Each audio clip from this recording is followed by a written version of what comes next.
नमस्कार प्यारे विद्यार्थियों, आज हम आपके लिए लेकर आए हैं एक नया ही टॉपिक औसत या एवरेज या जिसको समांतर माध्य भी बोल सकते हैं उस नॉर्मल तरीके से। तो अपना टॉपिक है औसत। अब औसत के देखिए कई नाम चलते हैं, इसको माध्य भी बोल सकते हैं, नॉर्मल इसको समांतर माध्य भी यूज ले सकते हैं इसकी जगह पर, और एवरेज इसका नाम चलता ही है, इंग्लिश वर्ड है। तो ये अपना टॉपिक है, इसमें कुछ बेसिक फॉर्मूले हैं, कुछ सवाल जो डायरेक्ट फॉर्मूले बेस्ड है उनको अपन वन बाय वन देखते हैं और प्रैक्टिस के तौर पर उनको एग्जांपल लेते हुए, उदाहरण लेते हुए उनको सॉल्व करते हैं। तो सबसे पहले आता है कि औसत का सूत्र क्या होता है, औसत कैसे निकालते हैं अपन। तो औसत का फॉर्मूला है राशियों का योग बटे राशियों की संख्या।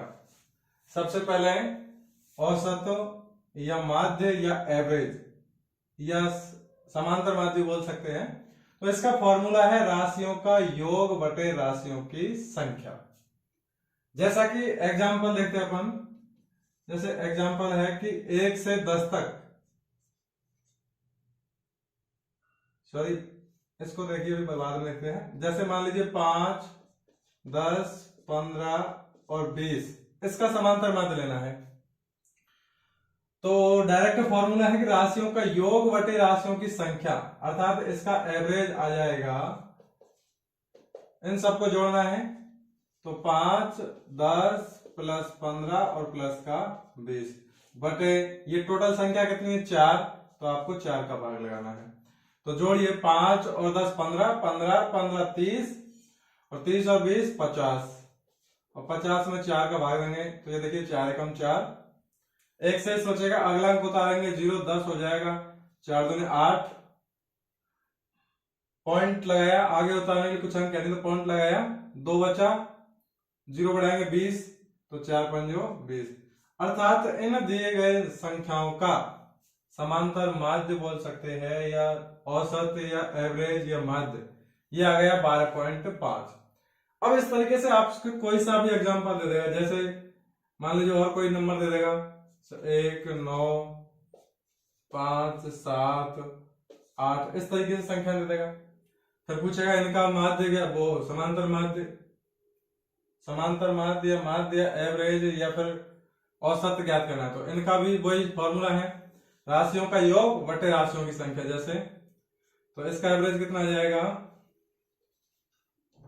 एवरेज वो हो जाएगा राशियों का योग 1 प्लस 9 प्लस 5 प्लस 7 प्लस 8, पूरे नंबर है उनको जोड़ दिया और कितने संख्या आई है 5, तो 5 का भाग लगा दिया। अब उनको जोड़ दीजिए, 1 और 9 10, 10 और 5 15, 15 और 7 22, 22 और 8 23। अब 30 में 5 का भाग देंगे तो ये आएगा 6 आंसर। अर्थात इन दिए गए नंबर्स का, इन दी गई संख्याओं का औसत या एवरेज या माध्य हो जाएगा 6। तो ये सिर्फ आपको डायरेक्ट संख्याएं दे देगा और फिर पूछा जाएगा कि इनका माध्य क्या है या औसत क्या है। तो वो तरीका ये है कि डायरेक्ट राशियों का योग बटे राशियों की संख्या, इस वाले फॉर्मूले मान रखोगे, सीधा इसका आंसर आ जाएगा। अब देखिए राशियों का योग और राशियों की संख्या और औसत का जो ये रिलेशन है कि माध्य या औसत बराबर होता है राशियों का योग बटे राशियों की संख्या। कभी कभी होता क्या है कि आपको राशियों का योग पूछ लेता है या फिर सवाल को आगे हल करने के लिए राशियों का योग की जरूरत पड़ जाती है। तो राशियों का योग का नया फॉर्मूला है, राशियों का योग का फॉर्मूला है औसत गुणा राशियों की संख्या। आपको जो दी गई संख्याएं हैं उनका औसत कितना है और वो संख्याएं कितनी है, उससे अपन दोनों को मल्टीप्लाई करके उन दी गई संख्याओं का या दी गई राशियों का योग निकाल सकते हैं। जैसे प्रश्न ऐसे आता है कि 5 संख्याओं का,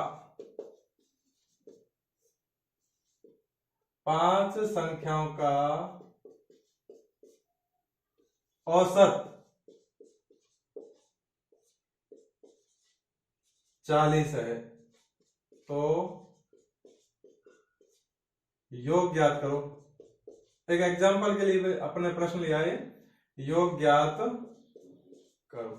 तो चूंकि अपन को संख्या दे रखी है और उनका औसत दे रखा है, तो इसलिए डायरेक्ट अपन निकाल सकते हैं कि योग वो निकलेगा, औसत को अपन संख्या से गुणा कर देंगे, जितनी भी संख्या है उस संख्या से यदि औसत को गुणा कर देंगे तो उससे अपन का योग निकल जाएगा।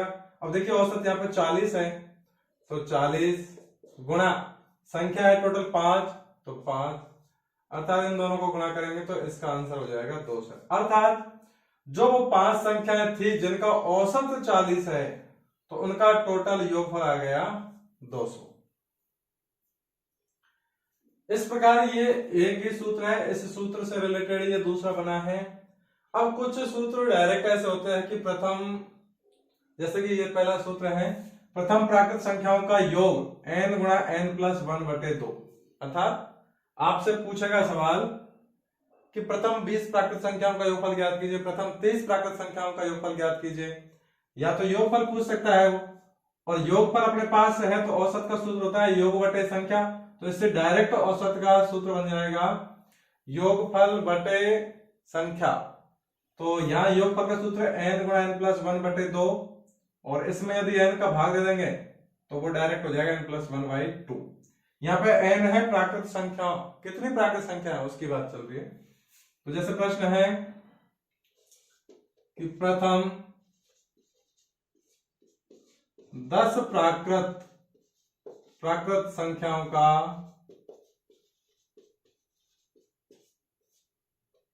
औसत ज्ञात कीजिए, प्रथम 10 प्राकृत संख्याओं का औसत ज्ञात कीजिए, जैसे ये प्रश्न है।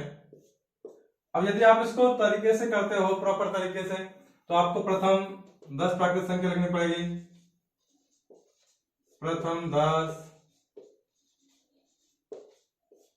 प्राकृत संख्याएं कौन कौन सी हैं? 1 2 3 4 5 6 7 8 9 और 10। अब इनको फॉर्मूले में सेट करना है, इसलिए एवरेज राशियों का योग बटे राशियों की संख्या, तो एवरेज निकालेंगे, इन सबको जोड़ना पड़ेगा। 1 plus 2 plus 3 plus 4 plus 5 plus 6 plus 7 plus 8 plus 9 plus 10, सबको जोड़ेंगे, फिर 10 का भाग देंगे। अब देखिए इनको जोड़ने पर कितना आएगा? 1 और 2 3, 3 और 3 6, 4 10 और 5 15 और 6 21 और 7 28, 28 और 8 36 और 9 45 और 10 55, और 55 में फिर 10 का भाग देंगे तो आएगा 5.5। ये तो हुआ प्रॉपर तरीका कि आप दी गई संख्या ज्ञात कीजिए, पहले उनको फिर जोड़िए, फिर जितनी संख्या उसका भाग लगाइए।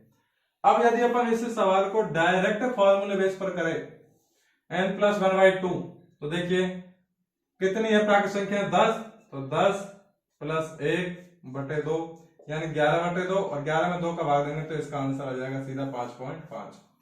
तो इतनी मेहनत करने की बजाय अपन इस सवाल को डायरेक्ट कर सकते हैं। चलो ये तो इसमें संख्या छोटी है, इसमें तो अपन नॉर्मल तरीके से कर सकते हैं, लेकिन जब प्रश्न बड़ा आ जाएगा, यहाँ पे संख्याएं बड़ी आ जाएगी, जैसे प्रथम 50 प्राकृत संख्याओं का माध्य ज्ञात कीजिए, प्रथम 100 प्राकृत संख्याओं का माध्य ज्ञात कीजिए, तो वहां फिर वो पूरी 100 या 50 संख्याएं लिखना, फिर उनको सबको जोड़ना, फिर भाग देना, वो उतने टाइम में कवर नहीं हो पाएगा जितना अपन को सवाल करने के लिए टाइम मिलता है। तो अपन के पास जब डायरेक्ट तरीका है इसका, तो इस तरीके से अपन आसानी से इस प्रश्न का हल कर सकते हैं। इसी प्रकार इससे रिलेटेड एक प्रश्न और देखिए, जैसे यहां प्रथम 10 की जगह मान लीजिए 50 हुआ, प्रथम 50 प्राकृत संख्याओं का औसत ज्ञात कीजिए, तो प्रथम 50 संख्याओं का औसत या माध्य का डायरेक्ट फॉर्मूला ये बन रहा है n प्लस 1/2, तो n प्लस 1/2 में n का मान 50 रखेंगे, 50 प्लस 1 51/2, तो भाग देंगे 25 में 50, तो ये हो जाएगा 25.5। इस प्रश्न का डायरेक्ट आंसर हो जाएगा। अब देखिए आप यदि यहां प्रथम प्राकृत 50 प्राकृत संख्या लिखोगे, उन सबको जोड़ोगे, फिर सॉल्व करोगे तो काफी टाइम लग जाएगा। इसलिए डायरेक्ट अपने पास तरीका है तो डायरेक्ट तरीके से कर लीजिए। बेसिक तरीका तो वही है कि आप सबको जोड़ें, पहले तो संख्या रखें सभी, उन सबको जोड़े, फिर जितनी संख्या उसका भाग लगा के माध्य निकाले।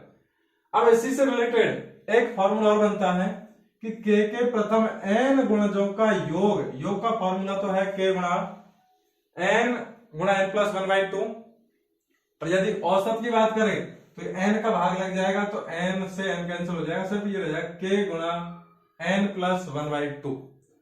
अब देखिए प्रश्न कैसे बनता है कि 5 के प्रथम 10 गुणजों का माध्य या औसत ज्ञात करो। तो देखो प्रॉपर तरीका तो वही है कि 5 के प्रथम 10 गुणज लिखो पहले, तो चूंकि 5 के प्रथम 10 गुणज कौन कौन से होंगे, 5, 10, 15, 20, 25, 30, 35, 40, 45 और 50। 5, 10, 15, 20, 25, 30, 35, 40, 45, 50, ये हो गए 5 के प्रथम 10 गुणज। या फिर इसको यहां दूसरे शब्दों में ऐसे बोल सकते हैं कि 5 के पहाड़े का, सीधा ये भी बोल सकते हैं 10 गुणज है तो डायरेक्ट ऐसे बोल सकते हैं कि 5 के पहाड़े का या 5 की टेबल का औसत या माध्य ज्ञात कीजिए। अब इन सबको जोड़ना है फिर आपको और फिर भाग लगाना है, तो इसकी बजाय डायरेक्ट अपन उसमें मान रख दीजिए k गुणा n प्लस 1। तो किसके गुणज की बात कर रहा है के, 5 के, तो मान रखो डायरेक्ट गुणज की जगह पे, तो किसका गुणज है 5 का, गुणा n प्लस 1, कितने गुणज है, n है संख्या, कितनी संख्या, कितने गुणज है, गुणजों की संख्या, तो n का मान है 10, 10 प्लस 1 बटे 2, इसका आंसर हो जाएगा सीधा। तो 5 गुणा 10 और 1 11, 11 बटे 5 गुणा 11 बटे 2, अर्थात ये हो जाएगा 55 बटे 2, और 55 बटे 2 का मतलब है 27 दूनी 54.5, अर्थात 5 के पहाड़े का औसत 27.5 या फिर 5 के प्रथम 10 गुणजों का औसत या माध्य हो जाएगा 27.5। इस प्रकार अपन कोई सा भी प्रश्न आसानी से सॉल्व कर सकते हैं। आपको पर्टिकुलर जिस फॉर्मूले बेस्ड पर वो सवाल है वो फॉर्मूला आपको अच्छे से याद होना चाहिए, और उसमें ये पता होना चाहिए कि यहाँ पे जैसे k है तो k का मतलब क्या है, किसके गुणजों की बात कर रहा है वो, और n भी आ रहा है इसमें, तो n का मतलब है कितने गुणज है, गुणजों की संख्या। यहाँ पे लगभग सभी सूत्रों में जो n है वो पदों की संख्या है। इस प्रकार अपन औसत प्रश्नावली के सवाल स्टेप बाय स्टेप आगे हल करेंगे। इसके लिए और भी बेसिक जानकारी प्राप्त करने के लिए आप हमारे चैनल से जुड़े रहिए। फिर मिलते हैं एक छोटे से ब्रेक के बाद, तब तक के लिए धन्यवाद।